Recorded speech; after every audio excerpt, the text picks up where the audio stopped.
Pessoal, boa noite.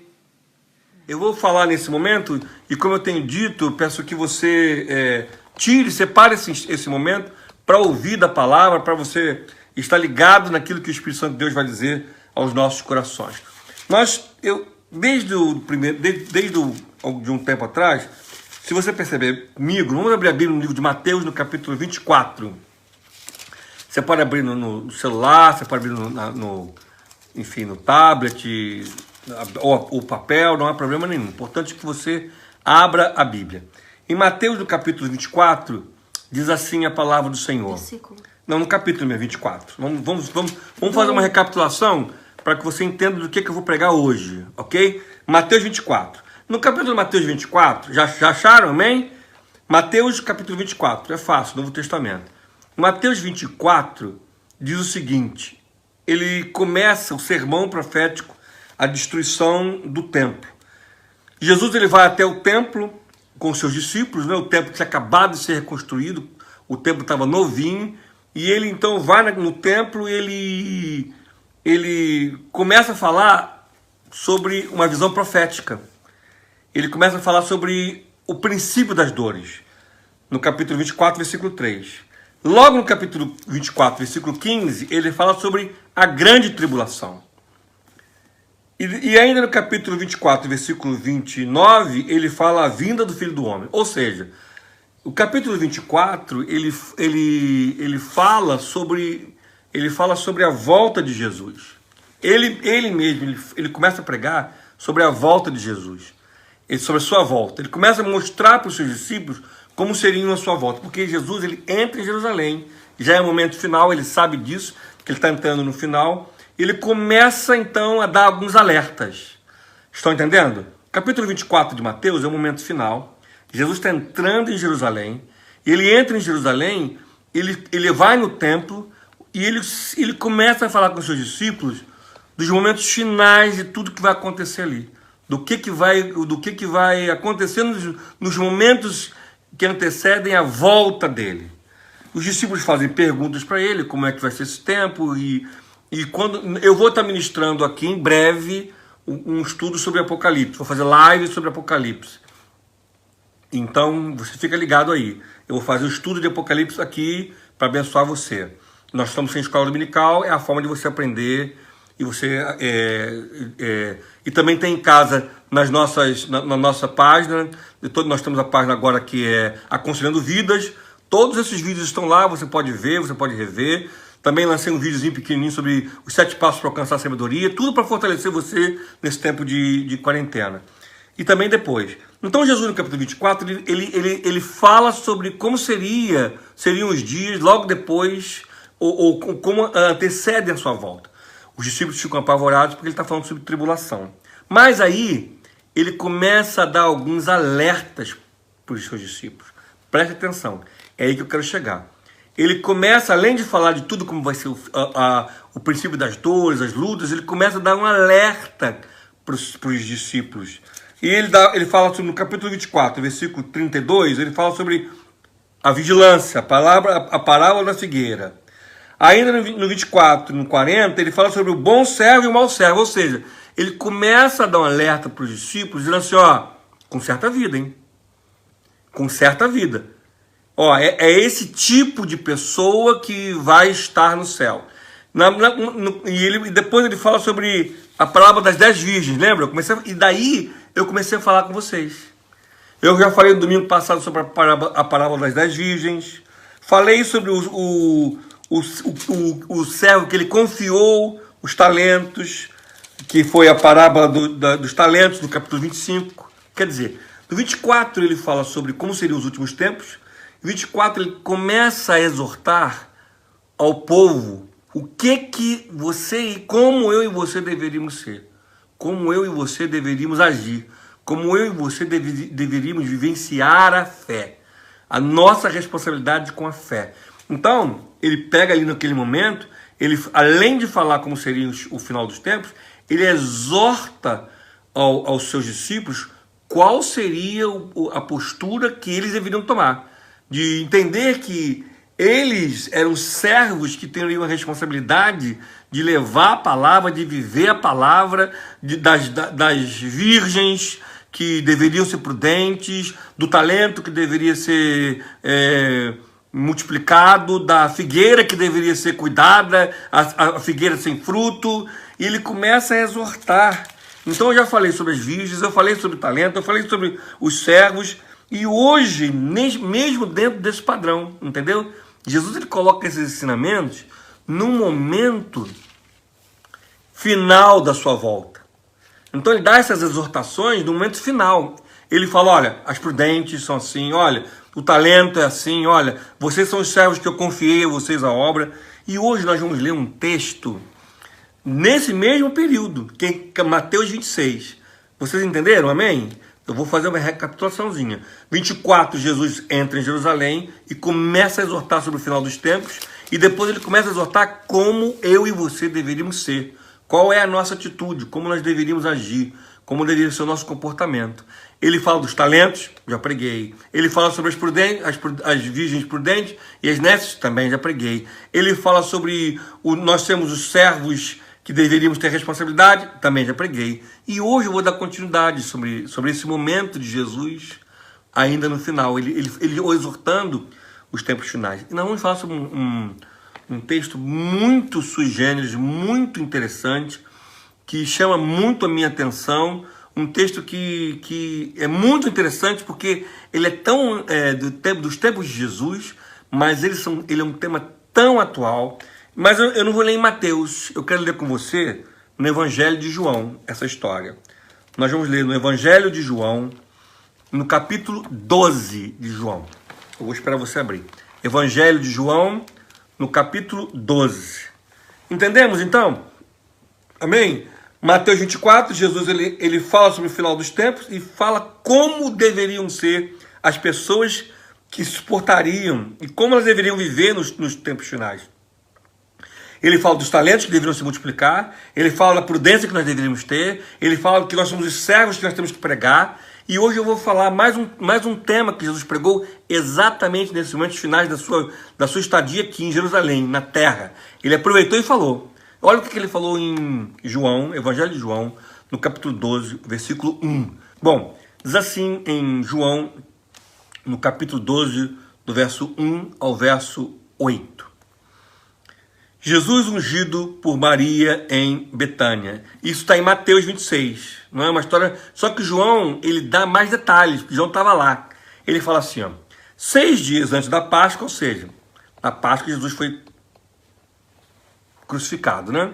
6 dias antes da Páscoa, foi Jesus para Betânia, ali perto, onde estava Lázaro, a quem ele ressuscitara dentre os mortos. Ele foi onde estava Lázaro, aquele mesmo que ele ressuscitou. Ele foi lá, imagina que cena, né? Ele foi rever aquele homem que ele tinha ressuscitado. Versículo 2. Deram-lhe, pois, ali uma ceia, ele foi cear. Ceia é jantar, uma comida, né? Um momento de comida. Marta servia. Marta é a mesma Marta, irmã de Lázaro, que servia, que não parava. Ela continuou não parando. Marta servia, sendo Lázaro um dos que estavam com ele à mesa, ou seja, tinham mais pessoas com Jesus na mesa.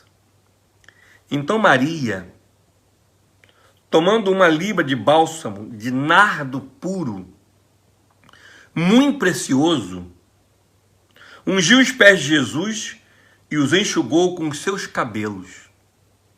E encheu-se toda a casa com o perfume do bálsamo. Versículo 4.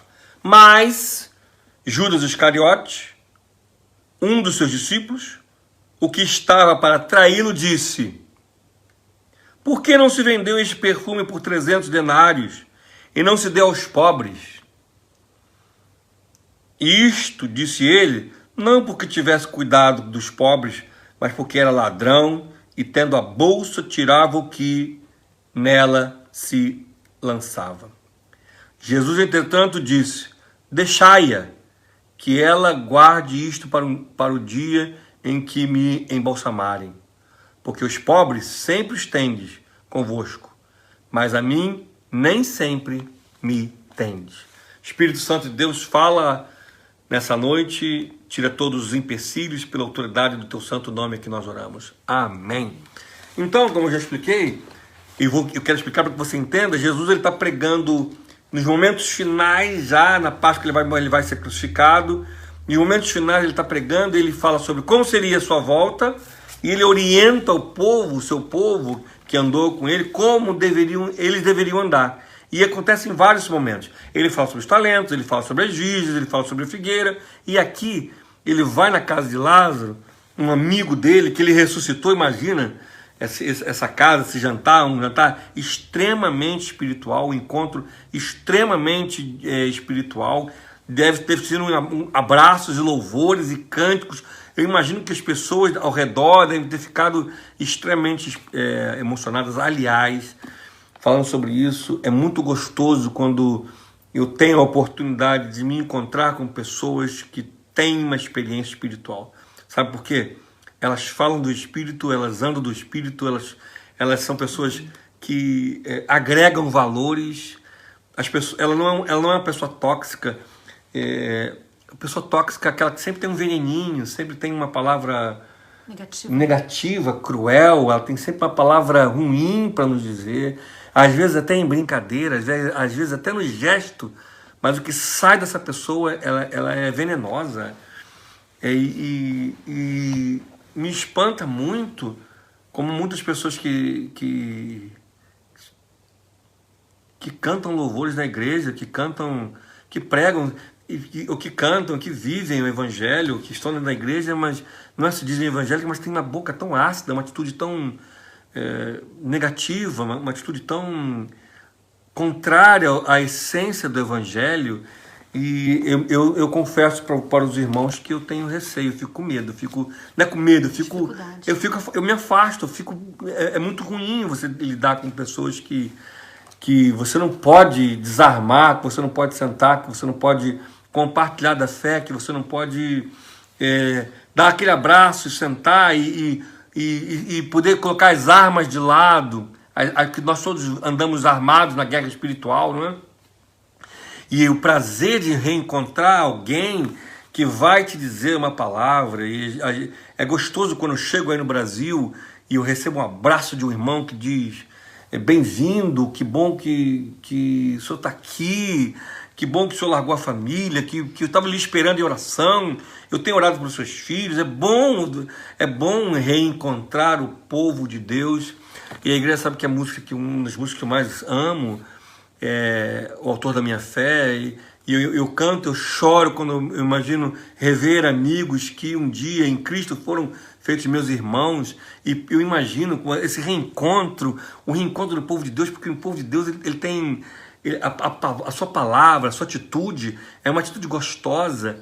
Eu fico às vezes temerário com tantas postagens ruins, venenosas, respostas ruins. E se você não gosta, se você não concorda, é simples, saia. Não vá mais àquele restaurante, não fale mais com aquela pessoa. Mas as pessoas que não têm uma experiência profunda com o Evangelho, uma experiência profunda, elas se prestam a esse papel mesmo estando dentro da igreja, com comentários, com atitudes tão desagradáveis. E dentro da psicologia, dentro do comportamento humano, são chamadas de pessoas tóxicas.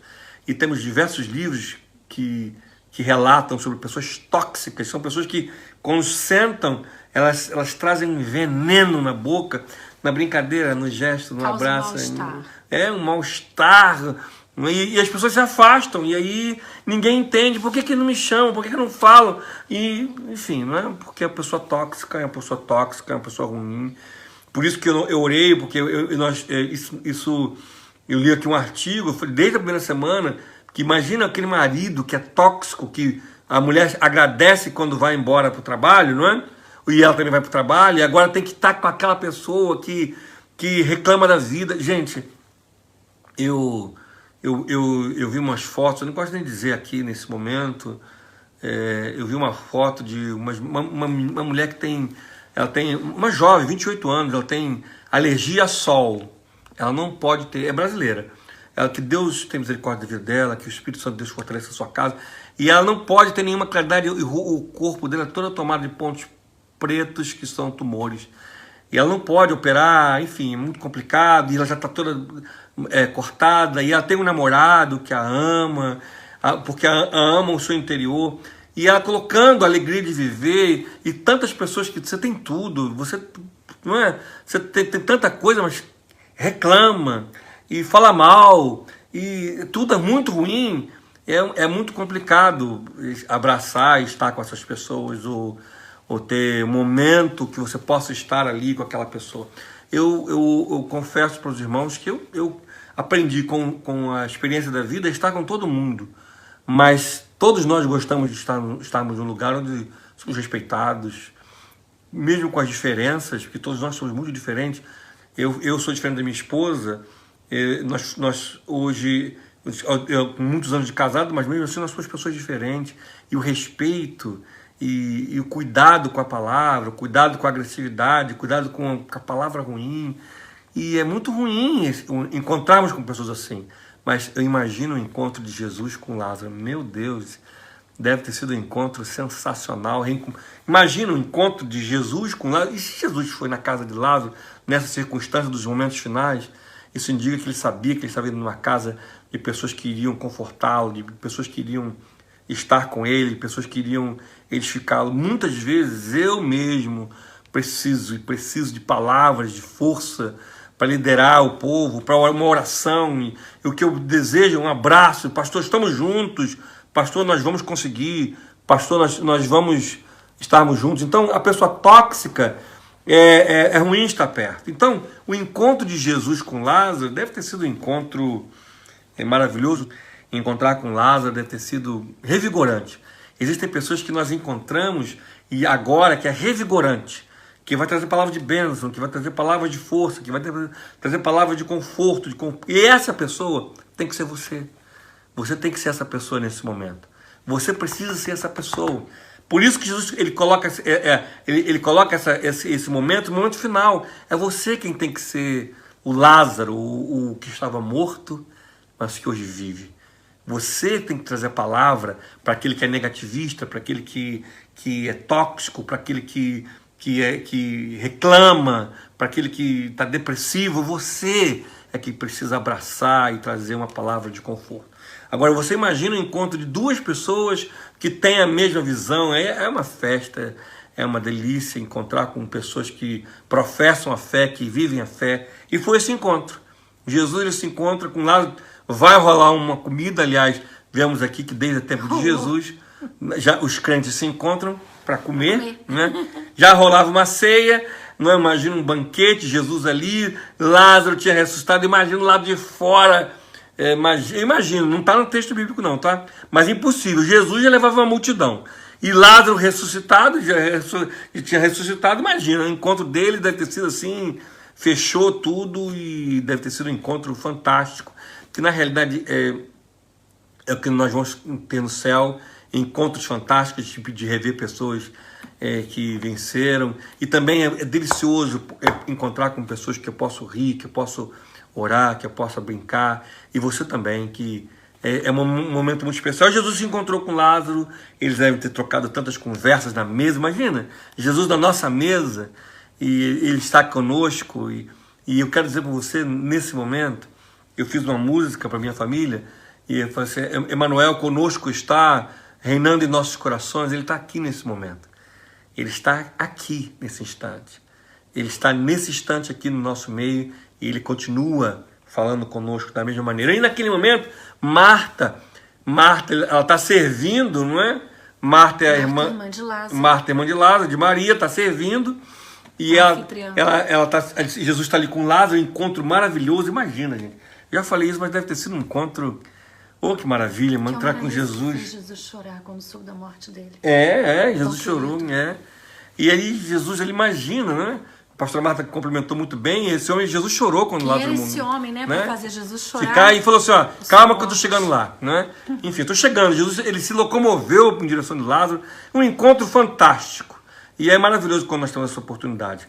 Jesus está ceando e, de repente, no momento muito inusitado, um momento que historicamente isso não acontece.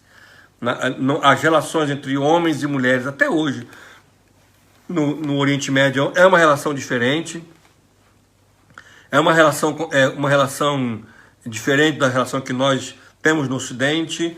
E uma mulher para se dirigir a um homem, para tocar num homem, é uma dinâmica muito diferente. Ainda é uma dinâmica muito diferente. Hoje, já modernizou muito, já igualou muito, perdão, mas ainda existem as diferenças de comportamento e cultura. Maria, então, ela tem um gesto inusitado. Ela toma na mão um bálsamo que é de alabastro. Em Mateus ele fala isso. Alabastro é uma argila muito importante, muito cara. Ela pega um perfume de nardo puro. Nardo é uma especiaria fantástica. Ainda existe nardo, principalmente na China, na Ásia, na Índia e na China também, naquela região. Ela pega um nardo, um perfume caríssimo, e ela vai, muito precioso, diz o versículo 3 de João 12, muito precioso, e ela unge os pés de Jesus. Esse nardo, ele era um óleo medicinal, e ele era para ungir reis, e um perfume caríssimo. Ele valeria um salário de um dia de um trabalho naquela época, um trabalhador alto, de um alto funcionário. Então, quer dizer, era uma coisa muito cara, uma coisa muito valiosa. Ela vai e ela derrama nos pés de Jesus, ela unge os pés de Jesus, e ela enxuga com os seus cabelos, e enche toda a sala, a casa, com o perfume do bálsamo. O perfume era fantástico, caríssimo. Ela vai, quebra, percebe que Lázaro e nem Marta e nem ninguém mais comentam nada, porque são pessoas espirituais, são pessoas com uma visão espiritual, mas entra o tóxico, entra o desagradável e faz um comentário. Mas Judas Iscariote, um dos seus discípulos, um discípulo de Jesus, o que estava para traí-lo, disse: Por que não se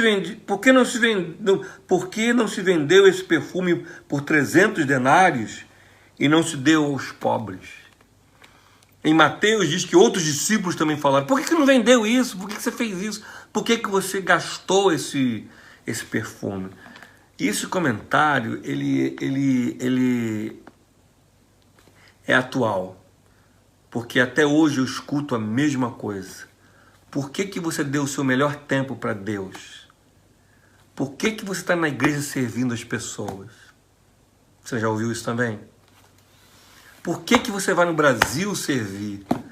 Por que você vai dar essa oferta? Por quê? Por que você vai dar isso para Deus? Nós sempre acreditamos e temos a visão que para o reino é desperdício dar o melhor. É isso, tá? Esse texto quer dizer o seguinte, tá? Eu vou traduzir para você. É desperdício você dar o melhor para Deus ou para qualquer coisa que se concerne a reino. Por que você vai fazer isso?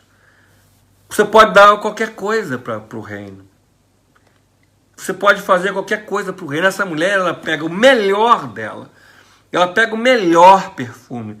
Ela pega algo que valia muito dinheiro, algo que logicamente devia estar guardado, algo que eles tinham guardado.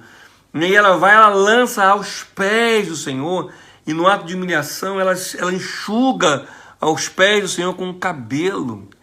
E até hoje, aliás, até hoje não, meus irmãos, eu escuto isso desde o primeiro momento que eu fui ordenado, que eu fui licenciado pastor. Por que pastor, minha esposa reclama que eu estou na igreja? Aí, ou seja, para a igreja, para Deus, para o reino, nós temos que dar o lixo. Dá o resto para Deus. Sobra. Dá sim, mas dá qualquer coisa para Deus. Não, você não vai pegar um vaso. Lembra o vaso de alabastro precisa ser quebrado e o perfume, entendeu? Pegar um vaso de alabastro, entra no Google aí, agora eu estou pregando, depois vai lá ver um vaso de alabastro, porque que é uma argila, uma especiaria. Naquele tempo, você imagina, né? Um trabalho extremamente manual, com um nardo puro, não era misturado. Ora, se tem a palavra puro, é porque existia um nardo que era misturado, mas era um nardo puro, caríssimo. Ela volta nos pés, enxuga com os cabelos. E isso está no momento final de Jesus. Poxa, o que ele está dizendo para mim e para você? Para de dar o lixo. Para de dar o que sobra. Para de dar o mais ou menos. Para de ter esse pensamento. Esse pensamento é extremamente humano e cai exatamente no que eu falei do encontro de Jesus com Lázaro. Esse é um pensamento tóxico. Eu escuto isso o tempo todo de pessoas tóxicas, de pessoas que não foram ressurretas, porque Lázaro, ele provou da ressurreição. Eu gostaria de dar um glória a Deus aí, eu gostaria que a igreja explodisse aí. Lázaro, ele provou do milagre, Lázaro, ele provou do sobrenatural, Lázaro, ele viveu o sobrenatural. Então ele não abriu a sua boca. Quem falou foi um homem que era ladrão. Você viu aqui, ele tinha bolsa, porque ele era que segurava o dinheiro, ele era que ficava com o dinheiro. Ele roubava, ele era ladrão. Isso é exatamente, são palavras de pessoas tóxicas, são palavras de pessoas más, são palavras de pessoas que não entendem nada de Jesus, nada de reino, entendem de humanidade e querem trazer a humanidade para dentro da igreja. Igreja é sobrenatural, igreja é dar e se doar, e quando é se doar, é se dar por completo. Amém. O vaso precisa ser quebrado, e nós somos colocados como vasos, precisamos nos quebrar diante de Deus e entregarmos o nosso melhor perfume. Eu escuto isso anos da minha vida. Eu me lembro, eu já contei isso para a igreja, às vezes da minha própria família, não de meus filhos, meus familiares. Por que você vai para o Brasil? Por que você vai para o Brasil? Ou seja, para o Brasil tem que dar o lixo.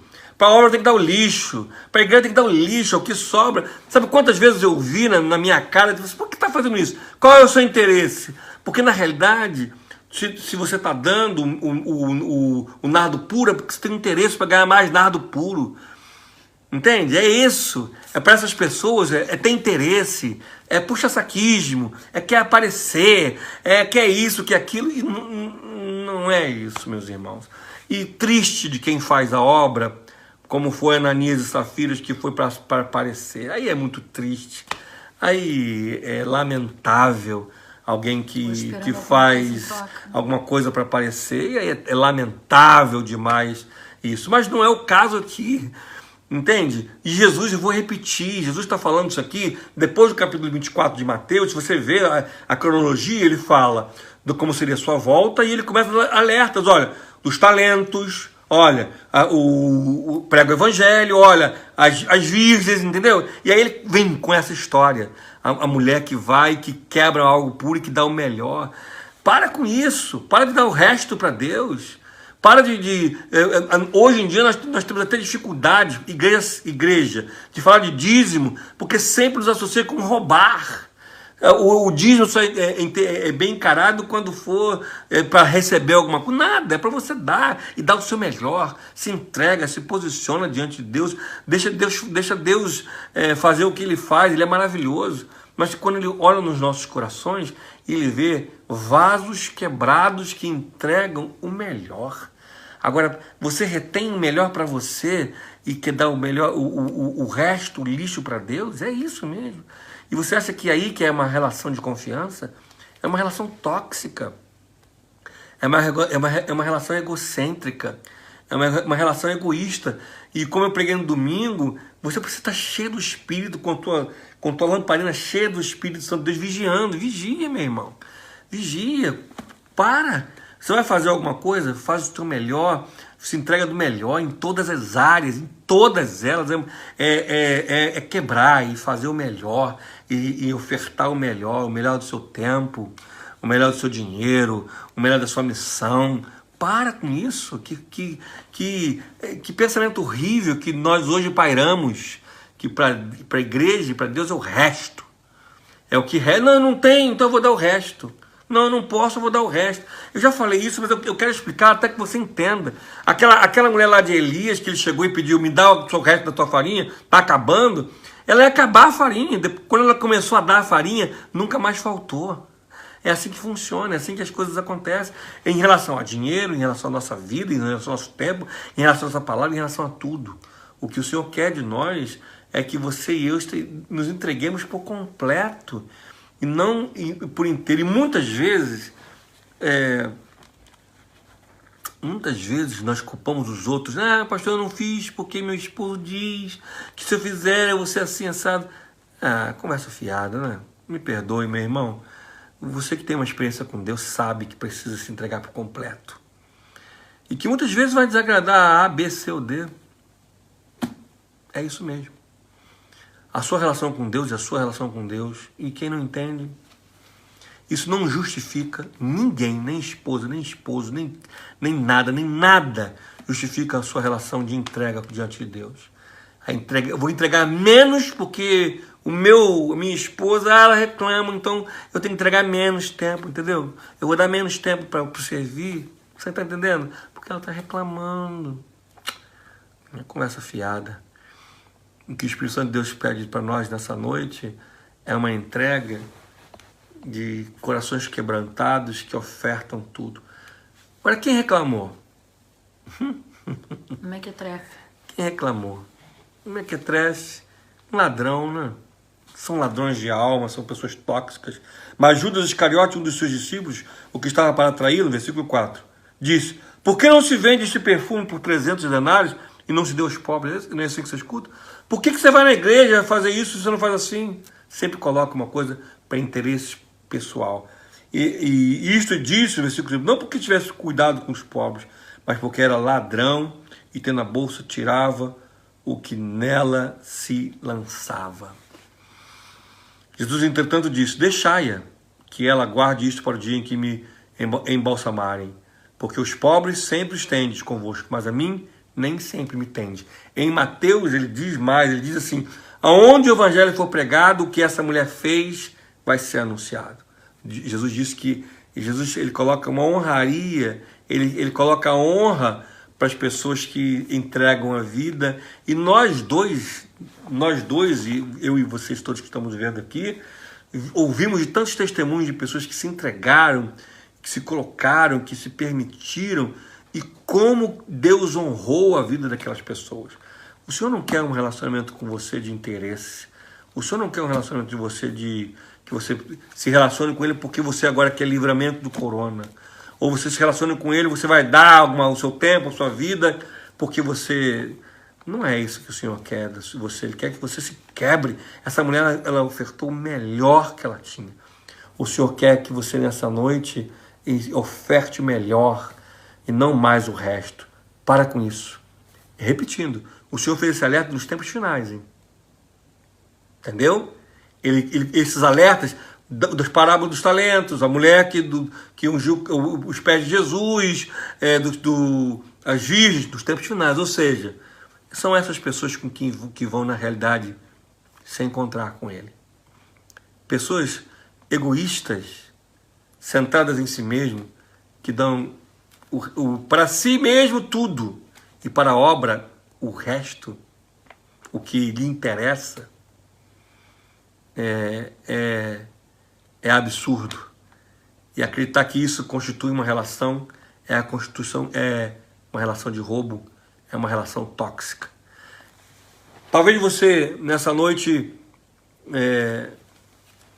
ainda não tivesse entendido isso, mas aqui o Espírito Santo de Deus nos coloca da necessidade de nós ofertarmos o nosso melhor para Ele. E essa mulher, ela oferta o melhor no momento que Jesus precisava, porque ele estava emocionalmente passando dificuldades, tenso com o que ia acontecer. E logo depois há um plano para tirar a vida dele, mas ele naquele momento ele é honrado. E nós honramos a Jesus, nós honramos ao Senhor todas as vezes que nós quebramos o nosso vaso de alabastro e deixamos que saia da nossa vida o nardo puro, não contaminado, mas o puro, e ofertamos ao Senhor o nosso melhor.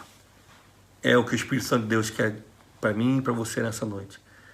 Não mais homens e mulheres tóxicos e arrogantes que falam você vai para a igreja. Que conversa mais tóxica e infeliz de pessoas que se dizem, enfim, conhecer o evangelho. Você vai dar isso, você deu isso tudo. Você vai ficar lá esse tempo todo. Você vai servir isso tudo na igreja. Você vai dar um arroz para a igreja. Você pode dar para sua casa, dá para você. Você vai dar lá para o brechó essa tua blusa linda. Não dá aquela dali. Aquela dali que está acabadinha. Você vai lá no salão, não. Faça o seu melhor para você.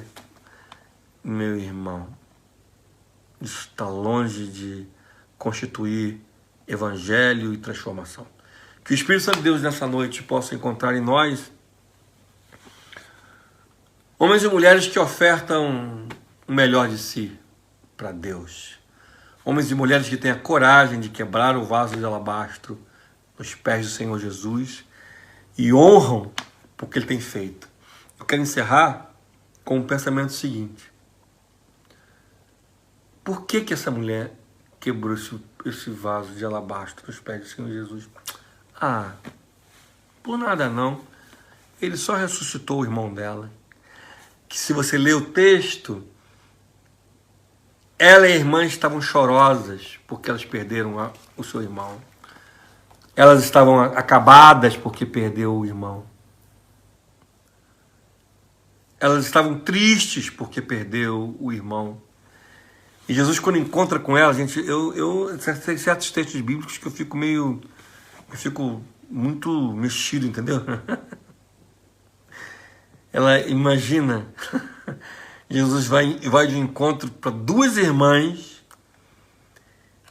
que tinham acabado de perder o irmão, e ele fala assim, poxa Jesus, ai caramba, eu já chamei o Senhor, mas agora ele está morto. E Jesus fala assim, não, um momentinho só, calma aí, dá um tempo aí.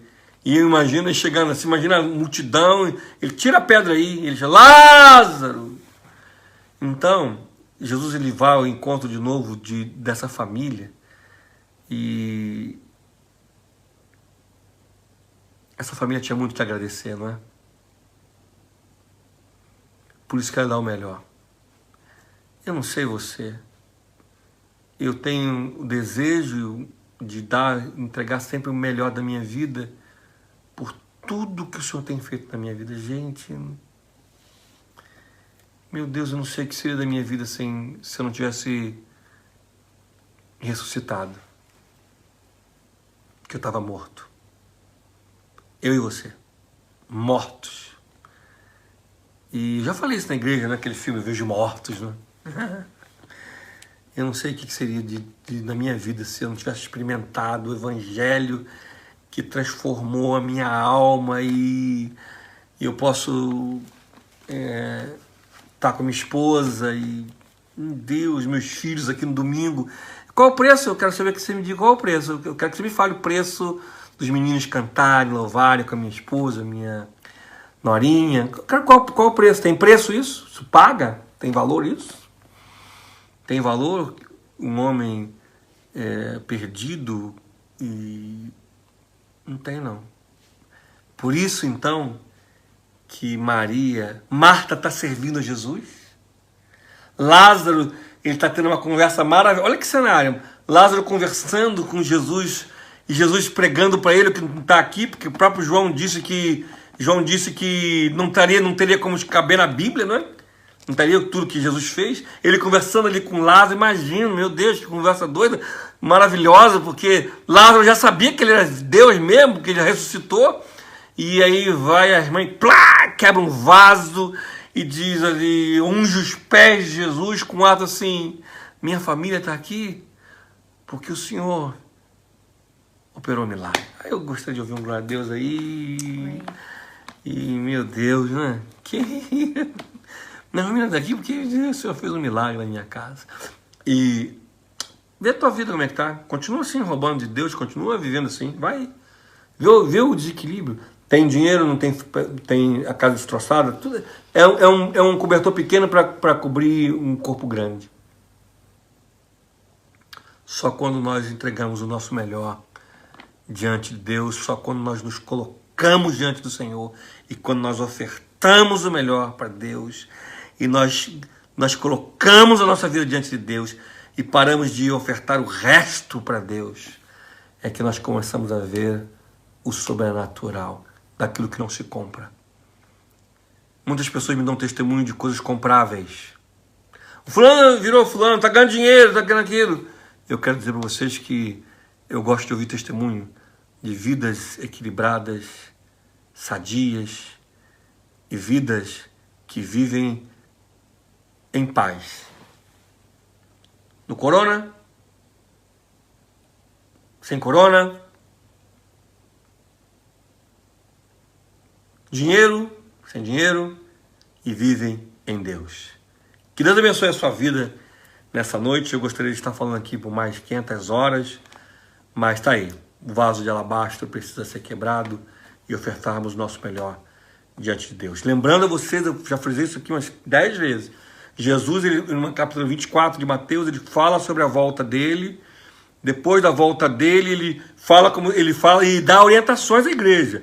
Ele fala sobre os talentos que precisam ser multiplicados, ele fala sobre as virgens prudentes e não prudentes, ele fala sobre os conselhos que precisam pregar, ou seja, ele fala como deveria ser o caráter, o comportamento daqueles que suportariam a fé em Deus. Como é que alguém que...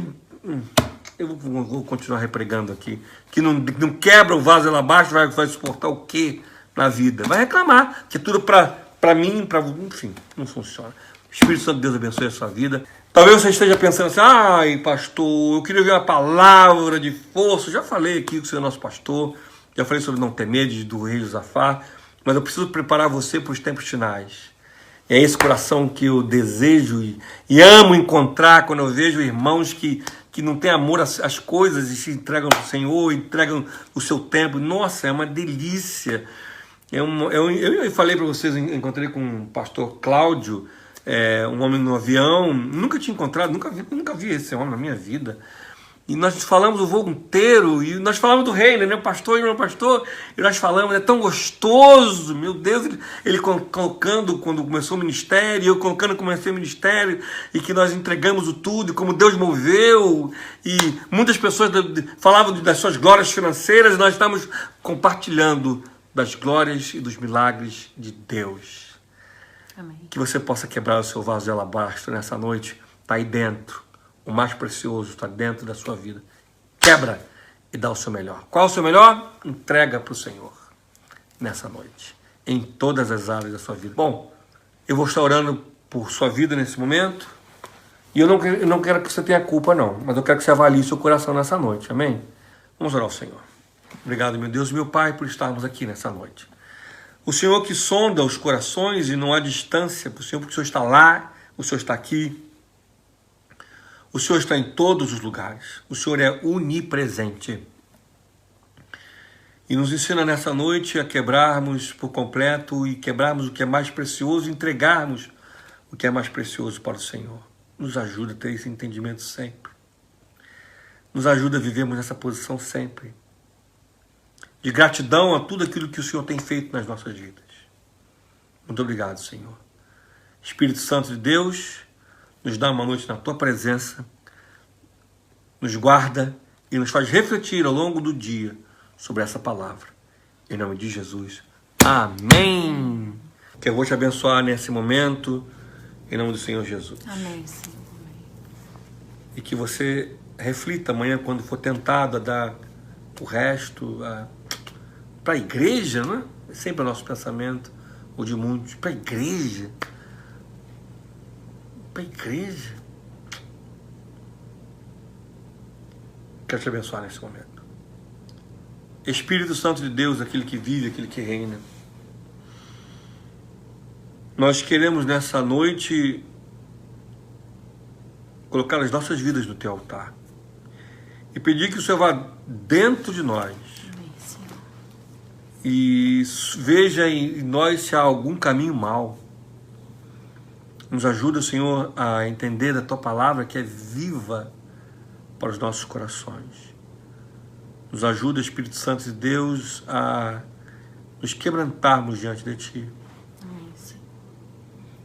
E nos ajuda, Espírito Santo de Deus, a aprendermos a ofertar o nosso melhor em todas as áreas da nossa vida, Senhor.